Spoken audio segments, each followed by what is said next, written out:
Welcome aboard, everybody. Welcome to All Around Azure. We kick off this new week with a stream on Monday with the first Microsoft MVP for most valuable professional, and I'm speaking about Stephane Lapointe, who's a Microsoft Azure MVP, so specialized in Azure. He's based in Montreal, just like me. Do a bunch of stuff in governance, PowerShell, ARM templates, infrastructure as code, and so much more. Anything that I should add, Steph? What else? What is a day in the life of Stephane? Yes. That's pretty much what you just told, except maybe at night photography that I like very much. But professionally, it's what you just said. And how long have you been an MVP? It's been my 6th year and 5th nomination, because there's been a year that people got whatever technicality, Yeah, but kind of. it's 6 years. Yeah. 6 years. That's cool. Yeah. Congrats. That's pretty nice. So MVP, if you don't know what an MVP is, it's Microsoft. They look at people very active in the community and they give them an award. And that award is valid, like it's like an award. It's an award. So you have that nomination for 1 year. It gives you access to the Microsoft resources. You have the tags. You got a nice little trophy and everything. And you need to continue to do your contribution, presenting, collaborating in open source, writing documentation, bunch of different stuff to be renewed, or get that award again. So congrats. So 6 years is it's a long time. So good work. Yeah, it's a long time. But not you get used to it, but you do that for the community first, and then the award and the recognition come after from Microsoft. So from the beginning, you do that for the community because you want to get involved, you want to help other people. So I think of it a little bit like going to the gym. I hate going to the gym, but I like doing the MVP stuff, getting involved with the community. But it needs to be natural, and you need to love that to pursue and to go on the MVP journey if you want. So yeah, you cannot you need to be passionate. Award. You must do it for the good cause, because it's part of you, and then that way, it's sustainable. Yeah, because you want to share, you want to help people, you want to learn from others, but also what you learn during your day. Maybe you did something great during the day, and you want to share that so that it can save time and maybe help other people that are maybe less knowledgeable in that topic, etc. So yeah. Cool. And today we'll be talking about Azure Resource Graph. I need to read it to make sure I don't, put the word in the wrong order. So I have an idea, because I used it a little bit, but I'm not sure everybody is aware of what's Azure Graph. So what do you think if we start about, let's explain what's Azure Graph, why we should care, and then from there we could start using it. I don't want to spoil anything, so build some stuff with it. Yeah. Basically, do you have any slides or anything you want to share as you're talking, or I can present some slides just as a as a support, visual support. Sure. Yep. There you go. Should be able to see manage at scale in Azure. In Azure, yeah. So the idea is that over time your Azure environment, so maybe you're in a large company or in a small company, but usually over time things will get cluttered and will get a little bit messy. Maybe not as much as this picture, but I wish for you that it's not the case. But was it your living room during your renovation? I know you did some renovation. Yeah, that's the before. No, it's a joke. But the idea is that thing will get messy over time because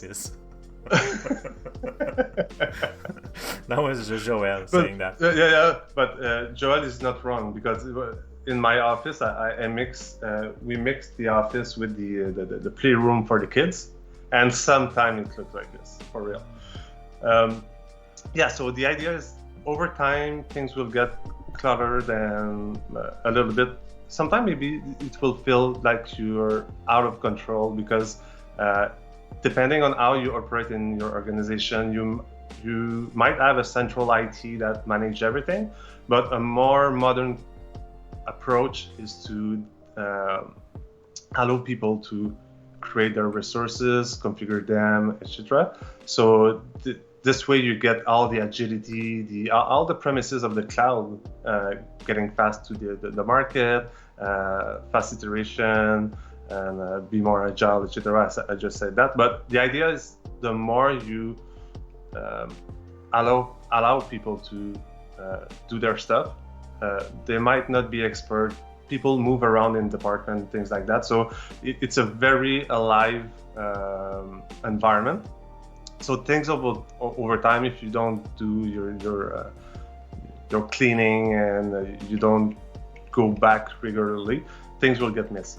Oh yeah, of course. Like people will be shy, not like thinking like on purpose doing bad things, but they will be worried that I don't want to delete that, maybe someone else is using it, or like I'm not sure exactly what I need, but my neighbor here is using that type of VM or resources, I will just use the same, but like they needed something like half that size or whatever. So just by not laziness, but kind of they didn't know, so they just pick the easy way kind of thing. So yeah, like very easily become a mess.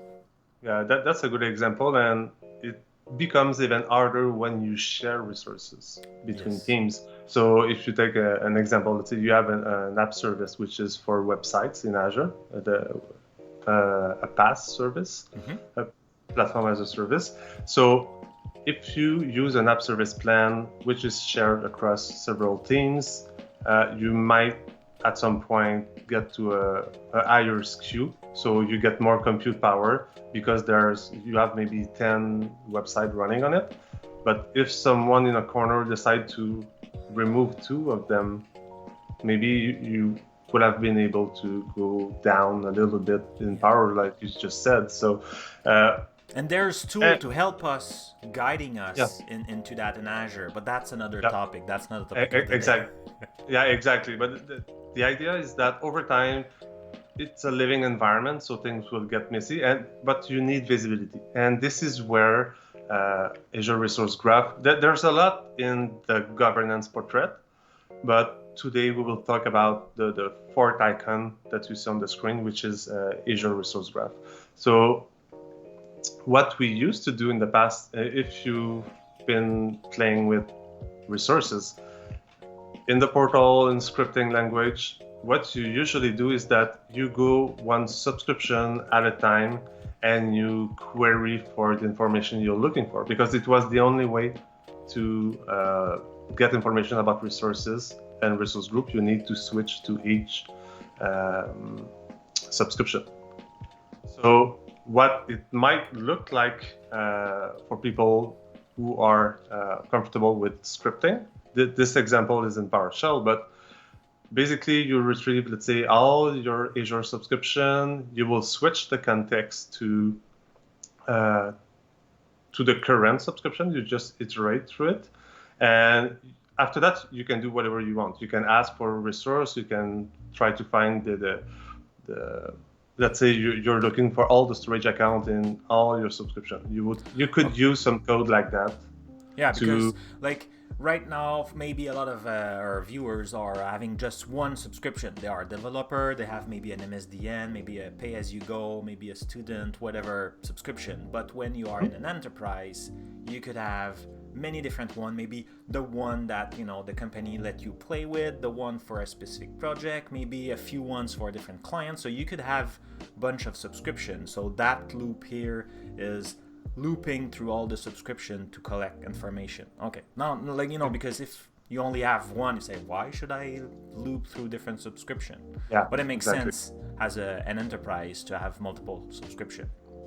Yeah, usually you will split production workload, from the development workload. You have also cost incentive if you go with MSDN test pricing. So for the enterprises out there, there's it's common to have several subscriptions. Definitely. So, but anyway, this usually when you wanted to query and get the global portrait of all the resources across all your subscription, that was the way to go. You needed some scripting language.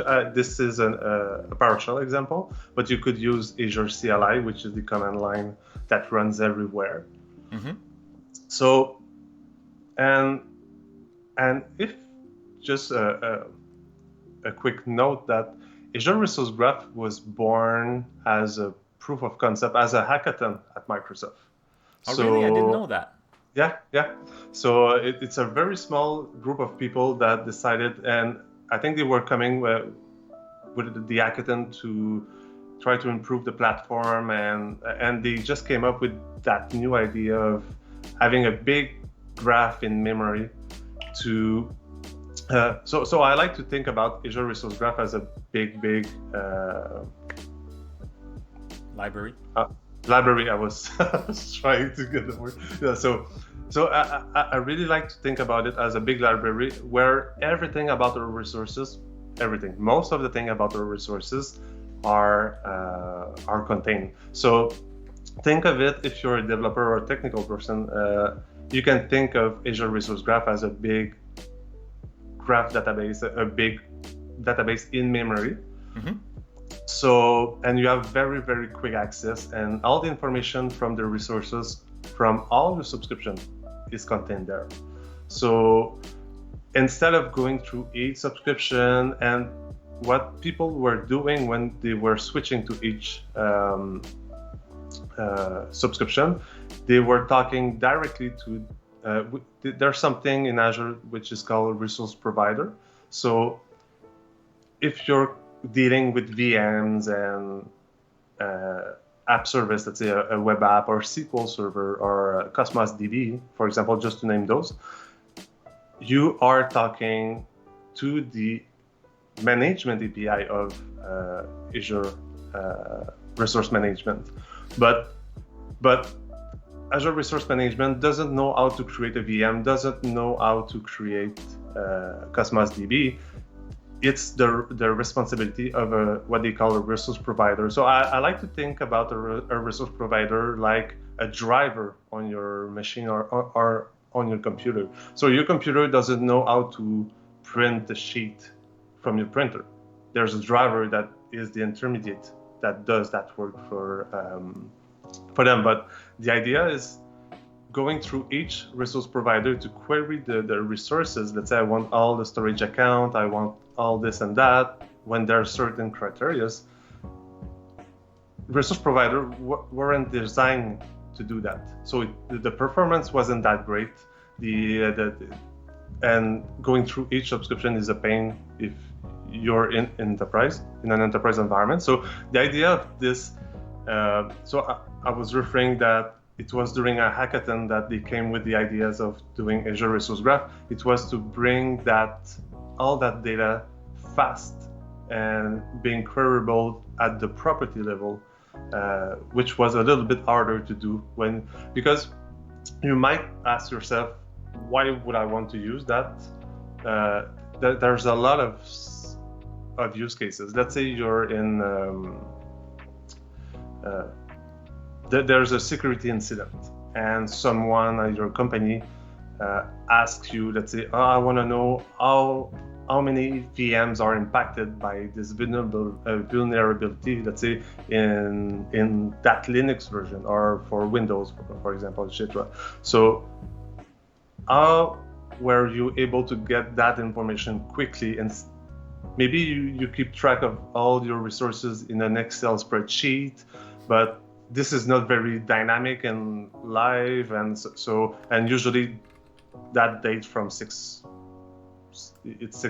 months old. So basically, keeping the data fresh and up to date and easy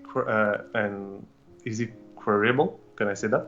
But easy to query. So that was a challenge, and this is what they answered that with Azure Resource Graph during that hackathon. And the service has been out for a little bit more than 2 years now. Yeah, I was about thinking about that. It's 2 years, I think, but like probably in preview for a little while, and now it's GA, right? Mm-hmm. Yeah, and it is expanding. Today we'll see the query aspect of it, but things got a little bit it growth in capabilities and functionalities. So through Azure Resource Graph, you're also able to get what they call the change tracking. So 14 days, Azure Resource Graph is able to retain and get and will enable you to consult the 14 days of change for your resources in Azure. So change resource history.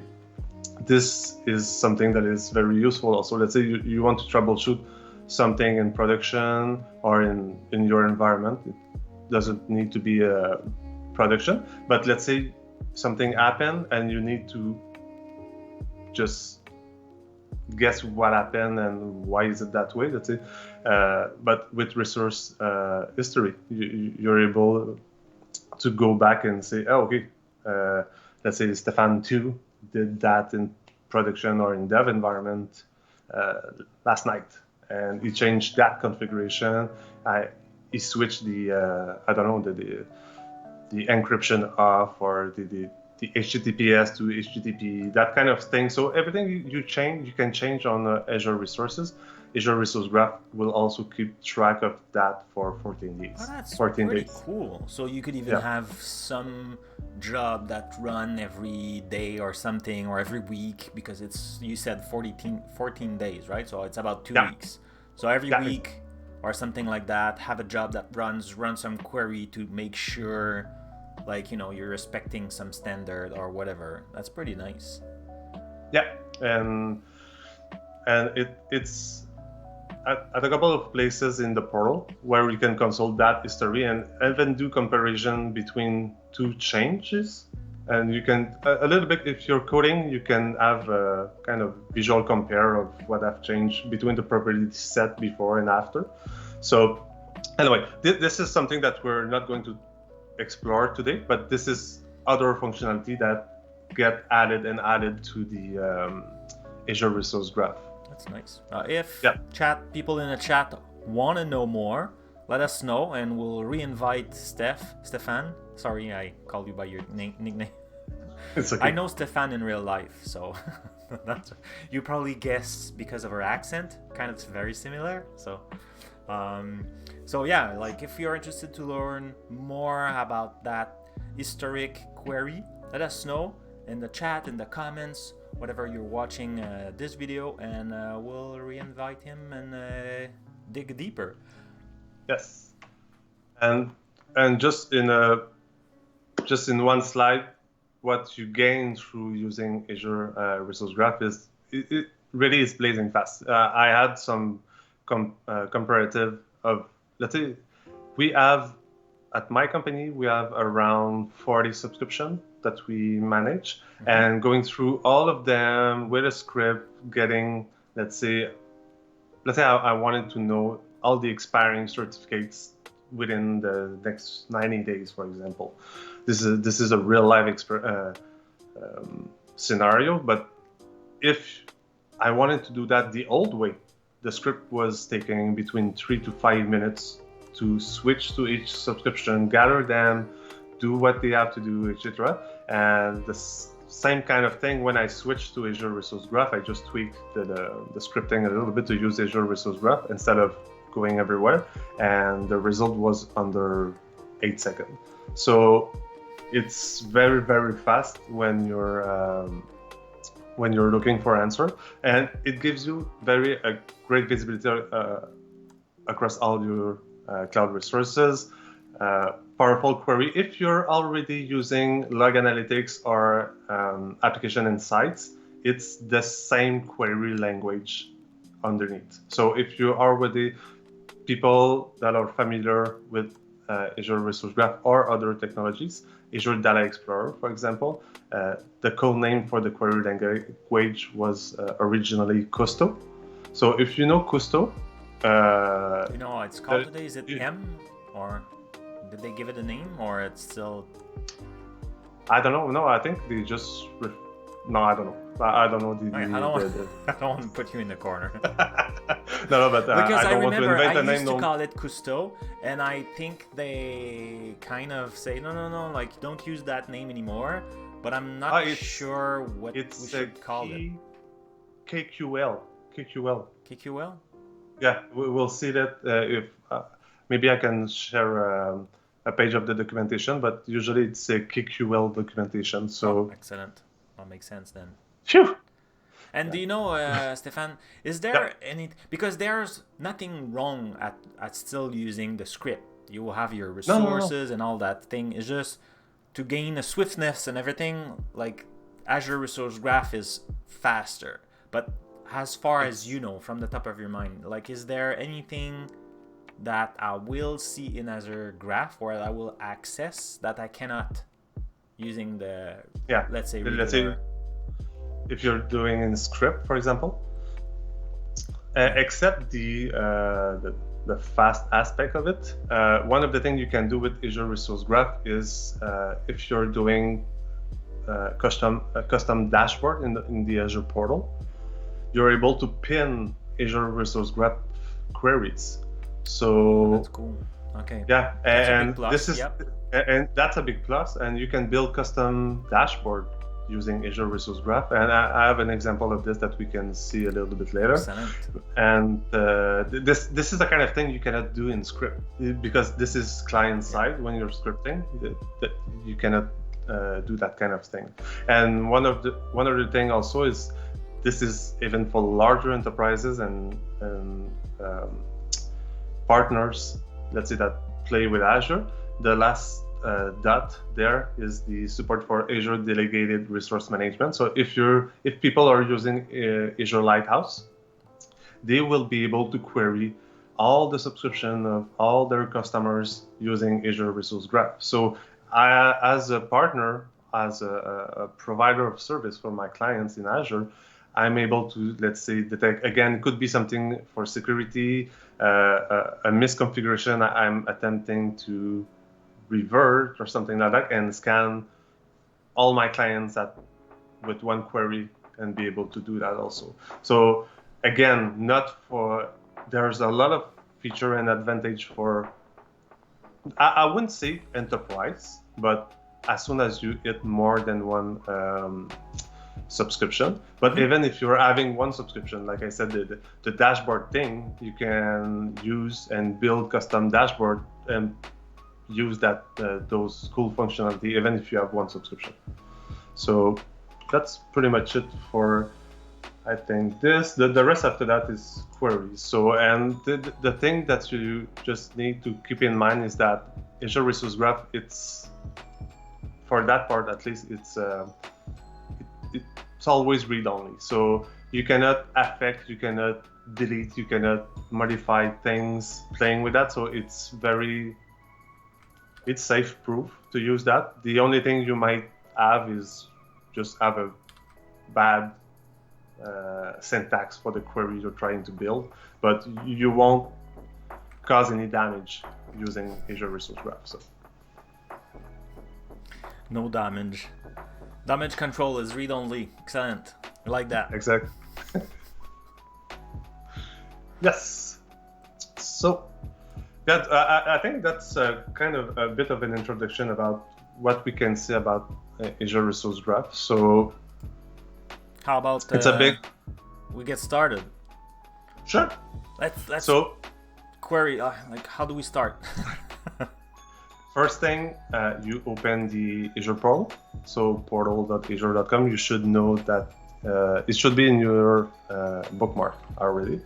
So there's several ways you can see that I've used it recently, but otherwise you can tap Graph and you have the Azure Resource Graph Explorer. You could always pin that to your sidebar also.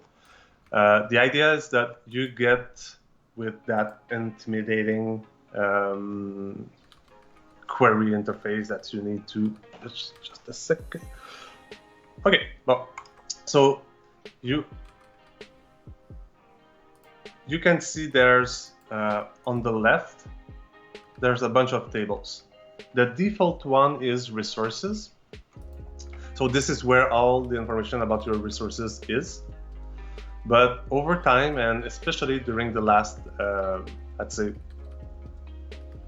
18 months, they added a lot of tables to Azure Resource Graph.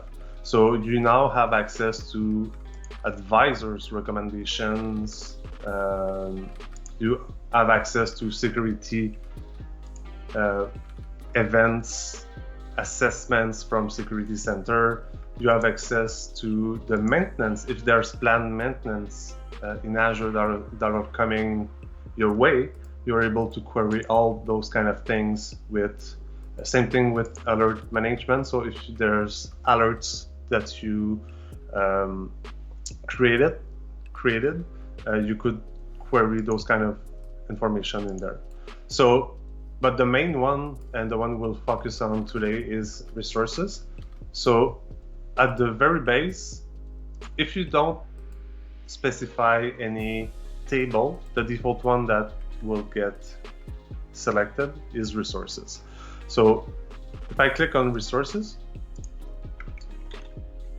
am I on the good one? Yeah. So if I click run query on this, it will output all the resources I have for, and this is where you choose your scope. So when you query Azure Resource Graph, depending on the tool you're using, the portal or Azure CLI, Azure PowerShell, or the REST API itself, you need to provide a list of subscription IDs. So this is the unique identifier for your subscriptions. And so let's, for this example, I'll just use my personal account and I have 2 subscriptions. So if I run the query and say, show me resources, you can see that I got 122 results. Let and me that move took... us in the corner. Oh, I can zoom. There it is. So right now, both of us are side by side in the top right corner. Okay.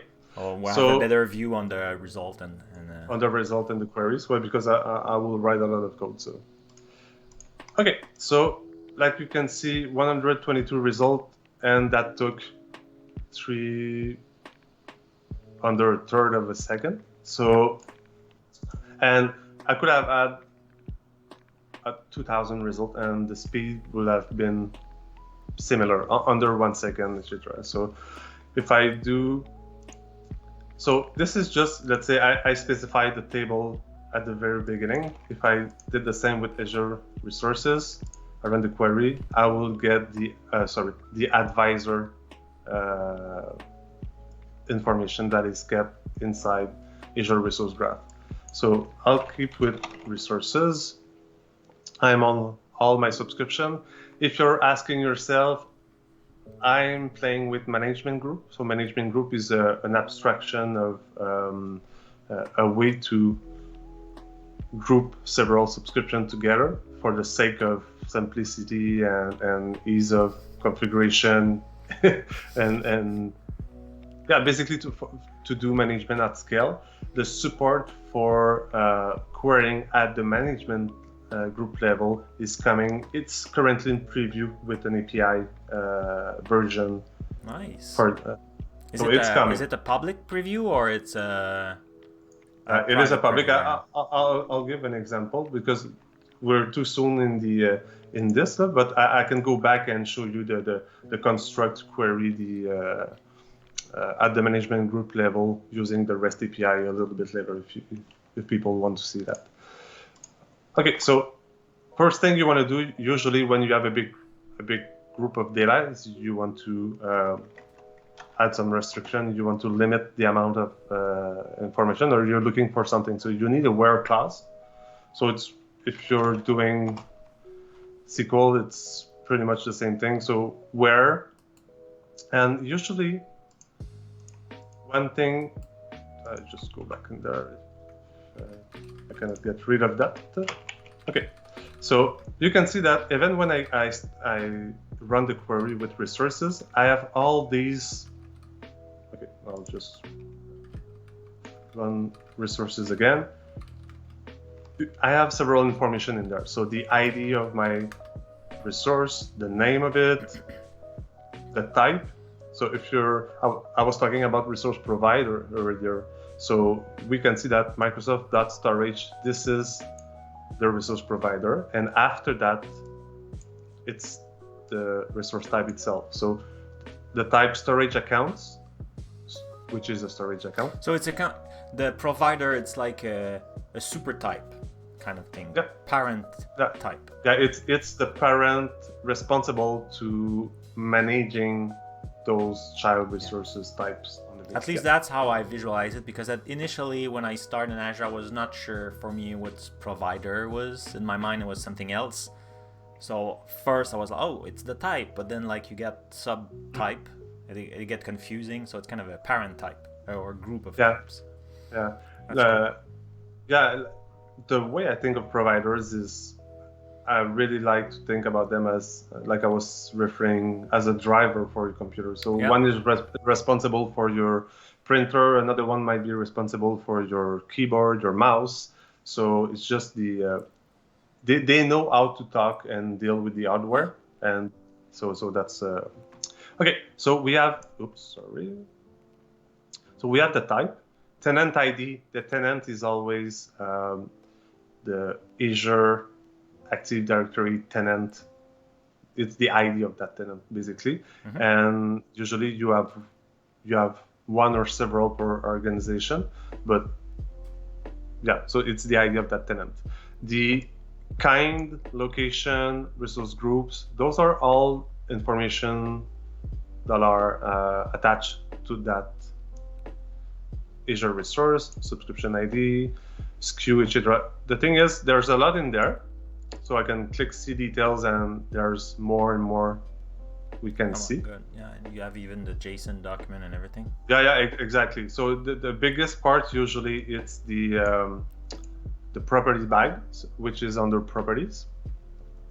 And the idea is they try to show you that in a table format. But if you want to expand, because let's say owners and everything, and maybe properties, it's a big bag, so you can always go and see details. And right now everything, I'm assuming you will show more, so I don't want to stall your thunder, but everything right now we see a lot of properties because you just, your query was super simplistic. Am I correct? Yeah, exactly. Yeah, you could filter what's returned. Yeah, so one of the things I will do is just restrict the result. So, and when we have several statements, so the first one is the table, and as soon as I'm adding operator and I want to do more stuff in my query, I will use the pipe symbol. Okay. So resources, pipe, and then I can do a where. Let's say that's the type I want to have, and this is where there's several operators. You could have equal. If you're dealing with types, I don't know why exactly, but sometimes they are returned not with all the same casing. So you need to do a case insensitive. You need to use a case insensitive operator. So the way to do it is by using the equal, and I think it's style. Style type. It's my French accent, sorry. Oh, it was the same for me, so yeah. So you have the choice of using single quote or double quotes, and after that you're typing what you're looking for. So let's say I'm after Microsoft.compute.virtual machines. If I do that, instead of 122 result, I will only have 3 because I have 3 in all my subscription. So those are all the virtual machines in those 2 subscriptions. Pretty cool. I have a question in the chat from ArcChange Alandrian. ArcChange Adrian, sorry. He's asking, is it possible to trigger an Azure function that use Azure Graph to query unattached disk, for example, or search something like an Azure function could run a query? Yes. Yeah, you could do that. The idea is in your code, whenever it's C# or PowerShell or whatever, there's module and there's DLLs and SDKs to help you. there's SDKs to play with Azure Resource Graph. And if you're very in something that is not covered, which is not very it's not common with Azure today.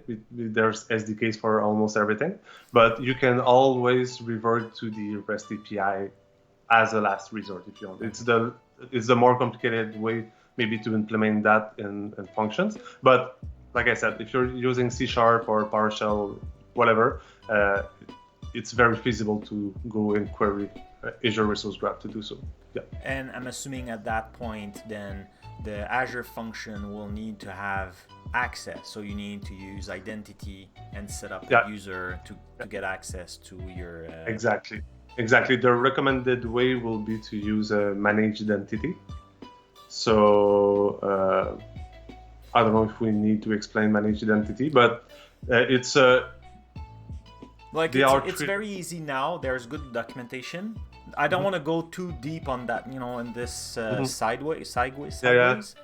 But right now in the portal, when you are in Azure function, in the left menu, you have identity. You click there, you enable it, and from there you could go very easily. Yep. So, but the short answer is yes. From almost everywhere you can query Azure Resource Graph and do whatever you like after that. If you're looking for abandoned disk or things like that, you can.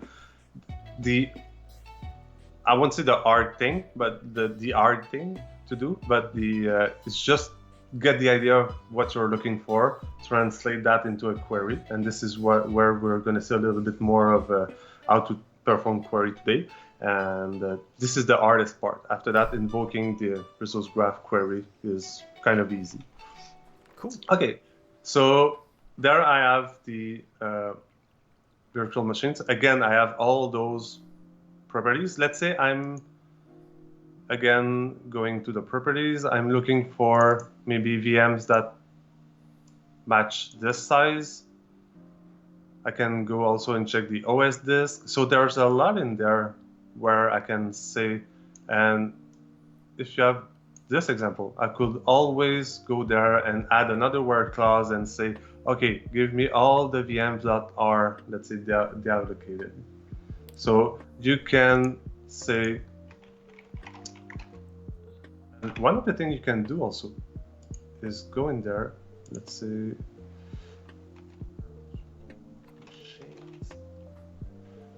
I guess it's this one, skill set, command, this one. Okay, and I explored a little bit using the C details on in the result, but I could also use the left pane to go and explore what is available in this type. So let's say I wanted to go into the extended, instance view, power state, and I wanted the... Okay, so that's the result. The result is on the lower right, but there's a browser that you can use on the left. But is it the filter version that tree, or it's the all the resources? It's all the resources. It's just to help you build, let's say, queries and see what's available. Okay, cool. I thought both was filtered, and I was like, wow, this is crazy, but it makes sense. It's not there yet. So. But just like in the back, back in the day, and Visual, what was the name of that app? The SQL Server Manager. I forgot. Oh, the Management Studio. What? And you had the tree view with all the tables, columns, and everything. So it's that view now. Like you have everything, and then you run your query, and you have your results. Yeah, this is more to just help you create your query. It's not an explorer per se for what's in Azure right now. So it's not that. But okay, so I won't execute that, but the idea is you can add multiple where clause in there. You can use and or for multiple conditions. What I could use also is, let's say I'm using with virtual machines. One thing after the where, like I said, I can use the type. It's preferable to use and let me just do a new query language reference. So you see it was a Cousteau query language. So we were looking at a KQL. Okay, so they kept Cousteau then. Yeah. It's in the doc.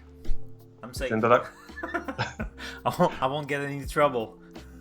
Yes, I think it's more in the. I wanted to show the list of.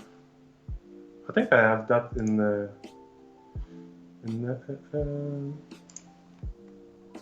just show you that. So just as a short, there's a lot of operators for equality that you can use. So equal, not equal, and tilde. I was using. That's it for. I didn't know that operator. It's pretty cool.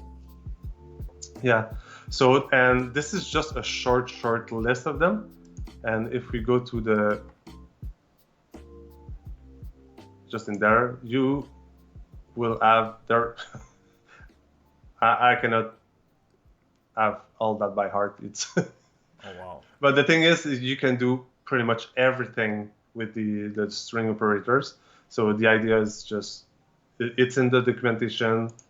We'll use just a few of them, but there's way more than what I'll be using today. So if I go back in there, the query I was doing is Microsoft Virtual Machines. One other thing I can do also is I can use an aggregate function. And one of the aggregate functions that people use usually is they want to do a count, they want to do, let's say, one of them is a summarize. So I can say, let's say, all the resource virtual machines, I want a count of this. Mm-hmm. And you can see I have now 3. Instead of the results themselves, the aggregate function just gives me the result of the calculation or what I'm trying to do. So one of the things I could say, I want to have a count. Let me just, and this is where summarize. Count is just the count of the row that the query return. If I want to have more control over the aggregation that takes place, I will do summarize, let's say count by, and I can provoke the error for you to see that. So if I do properties that storage profiles, and this is where you don't have IntelliSense on the command line, and that would be super useful. Azure Resource Graph theme, if you're looking at this. .os type. So if I try to execute this, since we're entering the property bag, those are called dynamic properties. So they doesn't know which type they are, etc. So I won't be able to use that directly for my summary. So if I execute that, it will say I cannot use a dynamic type. So I need to convert that as a string or as an integer. In this case, it's a string, so I can do a toString. And now I will have a count for my virtual machines per OS type. And I have... and I see chart. Does it mean you could have charts? Yes. Did I? Okay, I have a typo here. That's why it doesn't work. I have another typo somewhere. So let's go with properties, storage profile, OS disk, and OS type. So I can just grab this. think it was the same thing I did, but okay. I don't know. I probably, because this is case sensitive, probably I have maybe a wrong case for storage profile or something. So you can see I don't have Linux virtual machine there. But shame on you. Okay, let me run that at my company while my boss is not knowing that. You can see we have 31 Windows and 42 Linux. Okay, I need to hide that because he won't be happy. So, but the idea is now I have more control over what I want to have a count on, and there's a lot of aggregation function out there that I can use. But this is one example. Okay, so summarize, as you can see, I don't have all the result. I just have the aggregation of and the count and what you want to do with them. If I go back to all my virtual machines, summarize is is like the group by in SQL. Yeah, it kind of, yeah. And I answer a question in the chat, but just to double check with you. So Joel was asking, can I send a query via API? So because you said it earlier, we can query with the REST and everything. So the answer is yes. Yes, if I do, let's say, and this is where, okay, let's say I like to live in danger. So what you can do, I'll use PowerShell, but if I want to take the same example, I can do, you need to install Azure Resource Graph for Azure CLI or PowerShell. It's not shipped out of the box. So you need to install the module. Let's say you do install module easy.resources. I think in the link, the first link you gave me, it's included, right? It's included in there. So, but the idea, you do the installation either in Azure CLI using the, you add an extension, or you add the module for PowerShell. And after that, you do a search easy graph query. And I'll just use, let's say, the same thing here. Okay, without, and you can see I have all those results. They are all PowerShell objects. Okay, I'll do just something. Okay, this is where type, again, the tilde for the case, that compute virtual machines, and just for the sake of simplicity, I'll just limit to one result with the pipe limit 1. If I do that, I'll have one result in PowerShell, and I could also, let's say, use the convert to JSON thing with a depth of 5, and then I have my result from Azure Resource Graph in a JSON format I could use in my programming language or everything. So yeah, you could easily do that from the command line in the REST API itself. It's just a matter of knowing the query you want to execute, and you can bring that to the platform and the tool of your choice. I put the link in the description, but it's Azure Graph documentation, the starting point. If you go in the Get Started in the middle of the page sections, let's say first query, and then you pick whatever you're comfortable. If you want a PowerShell, CLI, .NET, whatever, they will mention that one of the first thing they will mention if you need to install an SDK or add the module to your query prompt, whatever. What we can do also is, okay, now I have limited my my criteria. I have added criteria to limit my result set. What I can do also is, if I want to add a column, let's say to the result, what I could do is, I was playing the example just before. I was playing with this, but let's say I want to use that and put a where condition. I need to remember and copy over and over again that long property So what I can do is I can extend. So extend will add a column to the result set with the information and calculation I'm doing there. So I can do extend OS, that will be the name of the column, equal, and I refer to property storage profile with this OS type.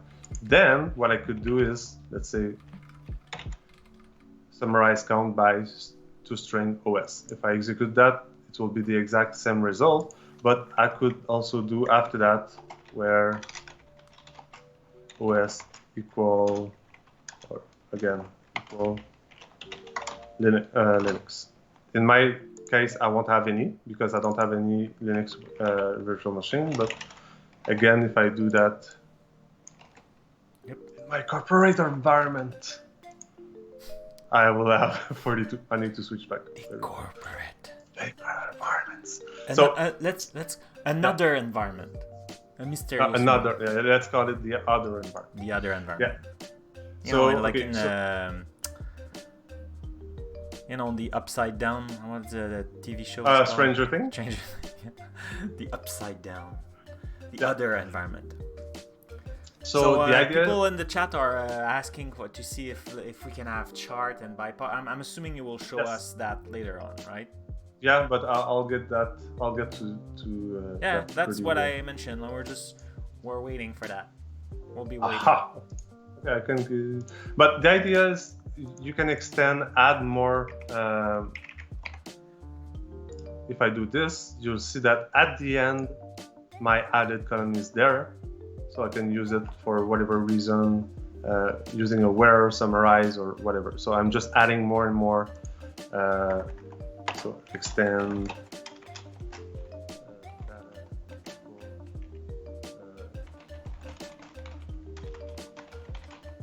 This one is static versus this. So if I run that again, you can see that now every row will have that column added with this in there. So. Yeah, so you could add stuff if you want. You could add more because you could perform, let's say, a calculation based on whatever suits your need. What you could also do using extend is if I'm reusing the name of an existing column, let's say name, which is there, this here, and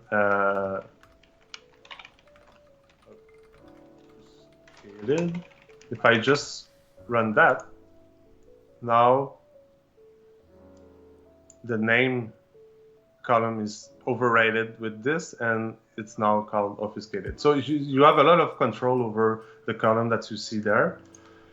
What you can do also is you can perform join, because let's say you have resources, but on the resource table, you don't have the name of the subscription. You only have the subscription ID.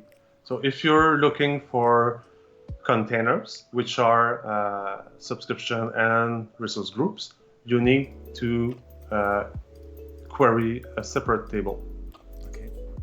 So let's say if you're after tags at the resource group level or subscription level, you could also do that. What I could do is resource containers,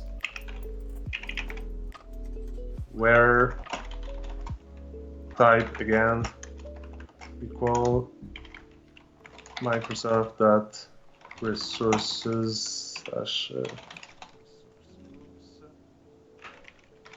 that would give me, okay, they added subscription.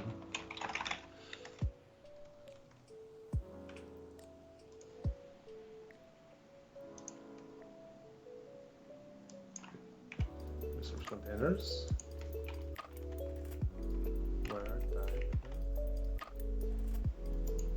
Okay, so those are all my resource groups for all my subscriptions. Mm-hmm. Let's say I want to have I'm looking for tags, so where tags environment, I'm looking for all the resource groups that don't have the environment type. So is empty. If I query that, you can see that I have one resource group that doesn't have. If I take a look at tags, there's no tags at all for this. And the idea with resource containers is that you can join those tables together to give you more information. Like I was saying, if you want the name of your subscription, you don't want the subscription ID, you will need to perform a link.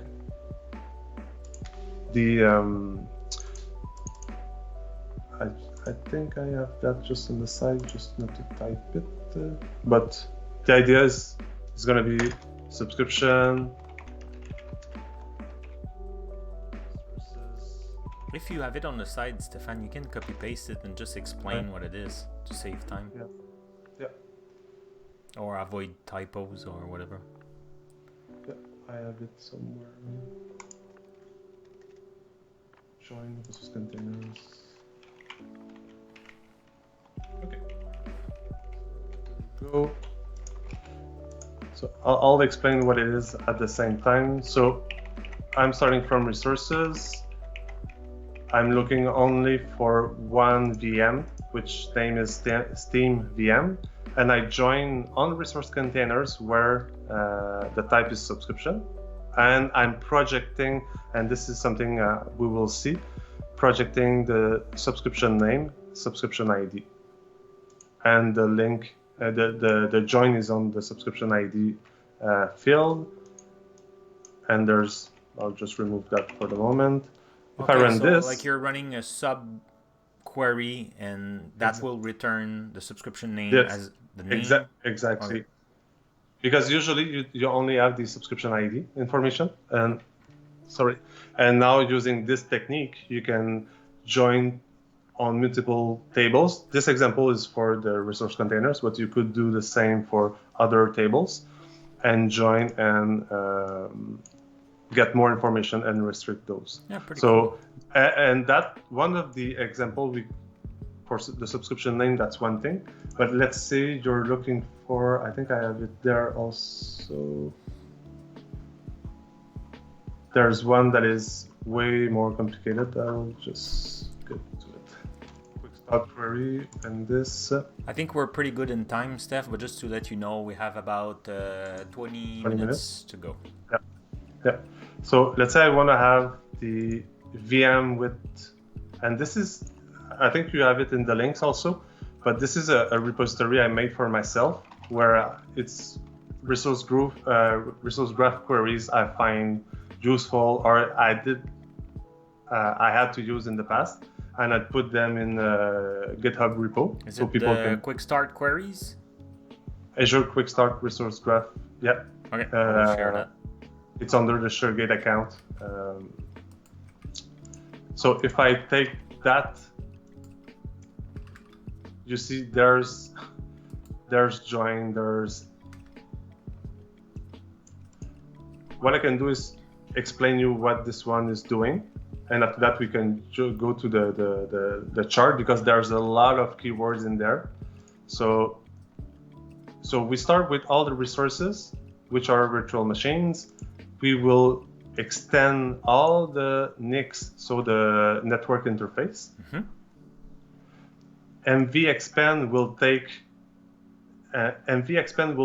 let's say if you have an array of items, it will explode a row for each of those sub-array items. So let's say I have a VM with 2 NICs. The result will be 2 line in my result for each NIC and the VM itself. So it explodes the child array item, the number of child array item as 1 line each. And after that, we just go deeper and deeper with that NIC information. If it's the primary one, if it's empty, etc. We do a join, and because what we have as information, let's say for the network interface, it's only the ID.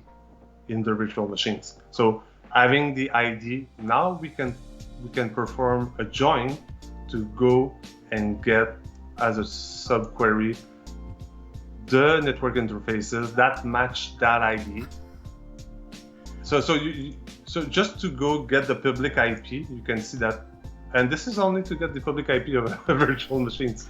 No, so I'm just trying, like, if you're trying to do that kind of gymnastic in like the old-fashioned way, like you need to make so many variables and bunch of stuff, and then like the time that it will take to get all that information and everything. Yeah, and it's very it's an acrobatic to do that. Let's say in a query language, in PowerShell, Azure CLI. Oh yeah, that's I'm not saying it's easy to read. I think I took the worst example just to make you cry a little bit. But the idea is just you can be very simple, and you can go as complicated as you want. Yeah. One other example I'll show you, and because I'm showing you just things like adding a column, removing a column. Let's say you want to have a real life example of this. What we can do is, I was talking about expiring certificates.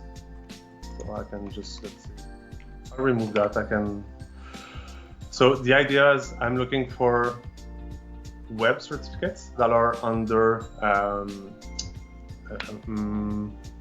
app service. Mm-hmm. So app service is under Microsoft.web, and I'm looking for certificates where the expiration date will expire within the next 90 days.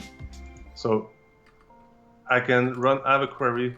I don't have any result because I'm a good citizen and I renew my certificate recently.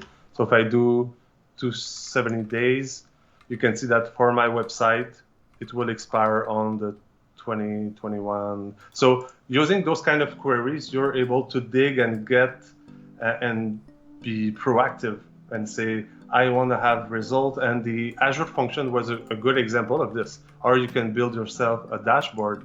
And let's say I want to pin that to my dashboard. Say I have a dashboard here. And now on my custom dashboard, when I land in the Azure portal, I can see that the result I could have formatted that a little bit more, better than this, but you can group query from Azure Resource Graph to your... So people were asking for charts. Yes, that was me and Yikant were looking for charts and graph. And you'll be delighted, my friends. So, big word over there. Yeah. There's a link because for real, I can go on and on with how the query, the syntax, the keywords, but honestly, it's for you to go a little bit and explore. The idea is be cautious about when there's a case sensitivity. Tend to go with the insensitive part. It's not that slowest compared to the case sensitive research, but it will prevent you some bad surprises. And use extend. And I didn't talk about project. I'll just finish with that. You were saying a little bit earlier, how can I don't want all those properties. Let's say I'm only interested in subscription ID, resource group, name, location, etc. Let's say those 5 project will give you that. So extend will add a column to my result set, and project will limit the amount of column that will get into the result. So if I execute, oops. And I'm assuming you can. Okay, you can see that I only have those 5 in my result now instead of the whole thing. Yeah. And I'm assuming you could play with those return, like you could say the name is, and then aggregate or concatenate whatever value in that column. Yeah. Okay. Yeah, but using extend or project, I could do what I was able to do with extend. I could do, let's say, test equal and expiration date. Test. That should work. No, it didn't.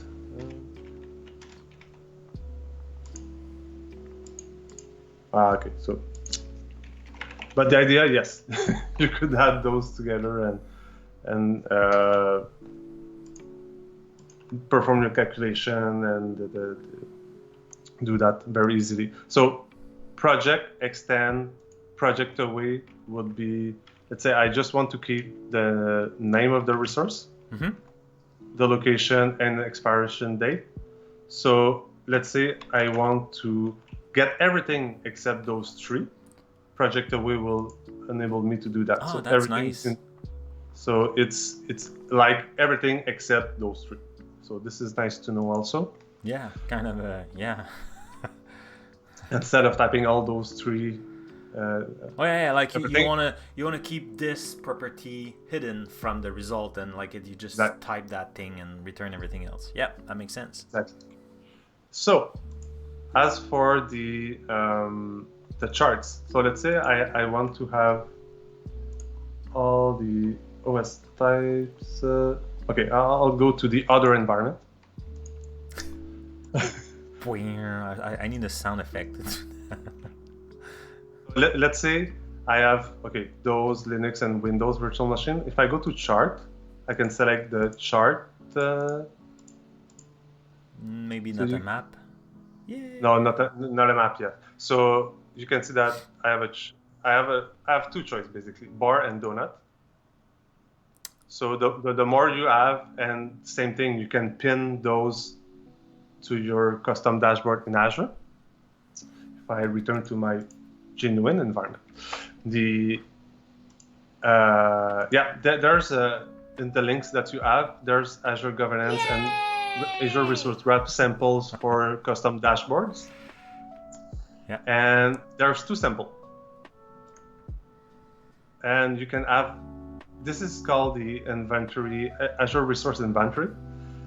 And this is free for you to use. What you need to go in there, you just go to the JSON definition of, this is a JSON definition for a dashboard, a custom dashboard in Azure.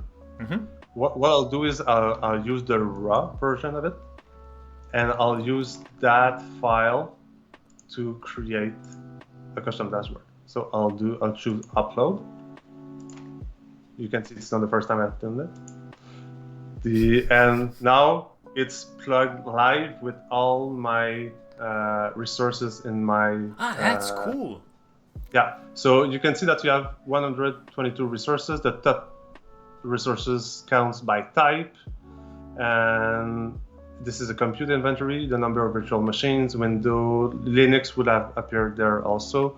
There's too much information, and there's too much information for me to run that on my other environment. But my boss won't be very happy if I do that. But you get the idea. Exactly. Joel is saying mini Power BI is so much like building all that dashboard is a lot of work, but then it's easy to install and you don't need to go on Power BI. You have it right in the Azure portal. Yeah. And then you have all the permission and stuff on top of it if you want to share very private or sensitive information. So it's pretty cool. Wow. Yeah. And what you could do is you can see that the sum of all disk size for all your virtual machines equal that amount of gigabytes, etc., etc. So there's a lot in there. And what you could do also is put the auto refresh on. So this is a snapshot as when it was executed, but it could be refreshed every, let's say, hour, every 2 hours, etc. You could do that also. So back in the day when everybody was going at the office, you could have the big TV in the hobby saying, hey, Joel has 3 terabytes of data on Azure. He's the winner right now. And Exactly. You could have a wall of fame. Of fame, right? Or shame, depending on what you... Depending on But the idea is, as soon as you have something pinned to the dashboard, you could always go back and change the query, let's say in there. So the query is there. You could decide, okay, I don't want 10 anymore, I want 5. And you could see the difference in there.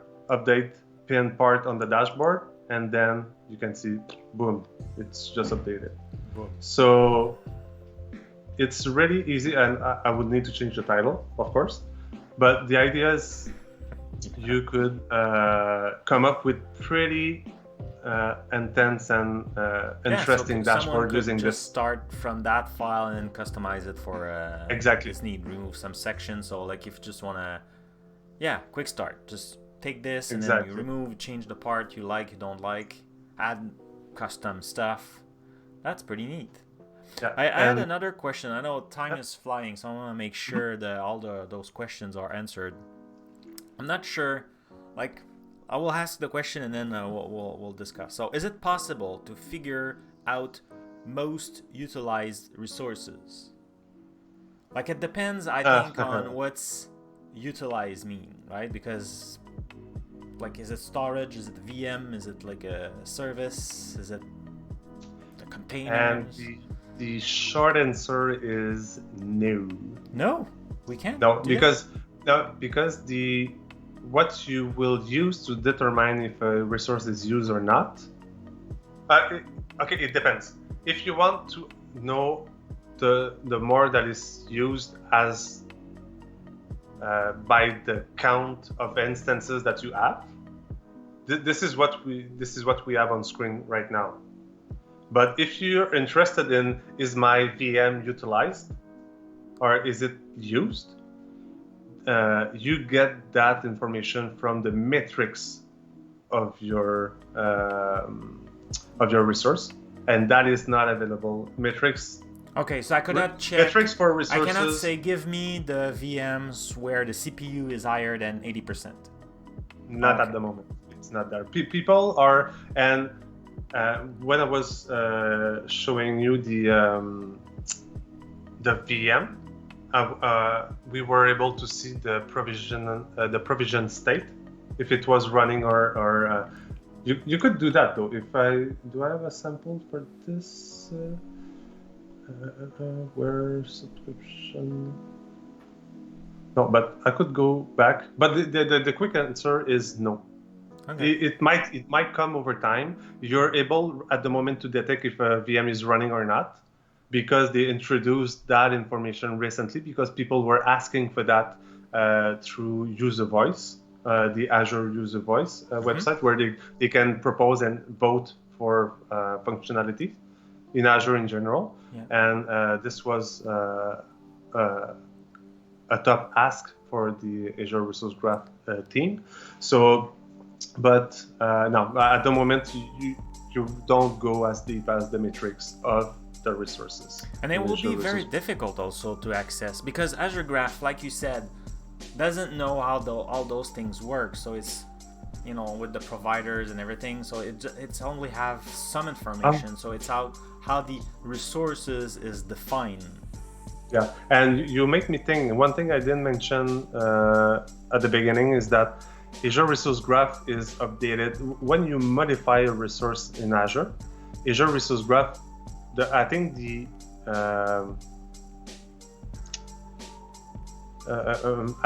deadline they gave themselves is 1 minute for the information to be updated in Azure Resource Graph. Wow!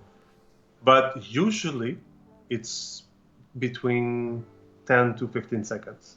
So usually when you modify a resource in Azure, the updated state in Azure Resource Graph, it's there around 15 seconds after. Okay. So the SLA say 1 minute, but then exactly the experience right now, it could change depending on where you are with data center and everything, but it's like super fast. Exactly. So good. But if you take the case of metrics, where that information change every tenth of seconds, every seconds, that I doubt we would see that very soon or in the current implementation, because that is too much data to probably to handle for the platform. And it will, if you take all the Azure customer, all the resources, and you want to bring metrics in there, it's going to be a nightmare, right? So I don't know if we will see that in the future, but yeah, so it's not possible at the moment. Let's go side by side. I want to make sure people can find you, Stephane. So I will share your blog. So if you have questions and want to learn more about Azure Graph and Azure, you could always find Stephane on Twitter. His Twitter handle is S_Lapointe or Lapointe. That's for a couple of MVP summits ago. Yeah. And if you wanna, so you can always find him there. And I also share in the chat his MVP page where you see all the his GitHub and a little bit more bio and different information over there. I think it was super helpful, Stephane. Honestly, I learned so much, and already I knew a little bit of Azure Graph based on some blogs that you wrote a little while back. But oh, did your camera is frozen? Yep. Did I lost you? Oh, camera lost. Are you still there? We lost Stephane. I was not done. If I go in side by side, are you still there? Nope. At least he was smiling.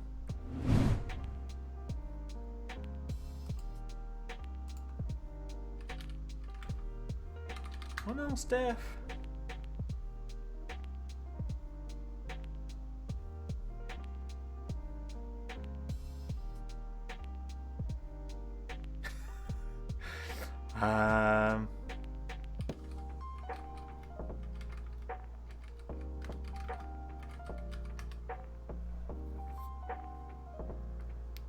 Well, you know, it won't be a real live event if we don't have a few good bugs and issues, right? Sorry about that. So Steph here, you know, at least his S, you know, matches initials. So feel free to reach him on Twitter. I know he like to share, he like he mentioned, helping people.